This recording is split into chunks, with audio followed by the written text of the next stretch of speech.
Hello everyone, welcome back to mini blog with Anushree. Last মান্থে আমার পিসির ছেলে মানে আমার পিসতুতো দাদা আর ওনার পরিবার ব্যাঙ্গালোরে আমাদের বাড়িতে এসেছিল। অনেক দিন পর দেখা, অনেক বছর পর দেখা, তাই বাড়ির ভেতরেই প্রথমে অনেক গল্প, হাসি, ঠাট্টা, খাওয়া দাওয়া, পুরো পরিবেশটাই আমাদের জমে উঠেছিল। আর ওদেরকে নিয়ে আমরা একটু ঘুরতে বেরিয়েছিলাম। মলে একটুখানি ঘুরেছিলাম একদিন, সেখানে খাওয়া দাওয়া হয়েছিল। তারপরে ওদেরকে নিয়ে গেছিলাম সুন্দর একটা লেকে। মানে আমার জানা ছিল না যে ব্যাঙ্গালোরে এত সুন্দর একটা লেক রয়েছে, সিটিতে নয়, সিটি থেকে একটুখানি দূরে।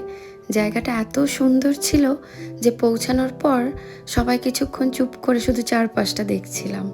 হালকা হালকা হাওয়া, শান্ত জল আর ধীরে ধীরে নামতে থাকা সূর্য, পুরো দৃশ্যটা যেন ছবির মতন লাগছিল। সূর্য ডোবার সময় আকাশের রংটা বদলে যাচ্ছিল, আর সেই সময় আমরা হাঁটতে হাঁটতে আরও কিছু দূর এগিয়ে গেছিলাম। সেখানটায় আবার পেয়েছিলাম ঝালমুড়ির সন্ধান। ঝালমুড়ি খেতে খেতে দৃশ্যটা উপভোগ করছিলাম। সাধারণ একটা খাবার, কিন্তু ওই পরিবেশে সেটা যেন আরও বেশি মজাদার হয়ে উঠেছিল। দিনটাকে আরও একটু জমিয়ে তুলতে আমরা উঠে পড়েছিলাম স্পিড বোটে। জলের ওপর দিয়ে দ্রুত ছুটে চলা, হাওয়া লাগা আর সবার হাসি, মুহূর্তগুলো সত্যি ভোলার মতন ছিল না। এইভাবেই হাসি, আনন্দ আর ছোট ছোট সুন্দর মুহূর্তে ভরে উঠেছিল পুরো দিনটা।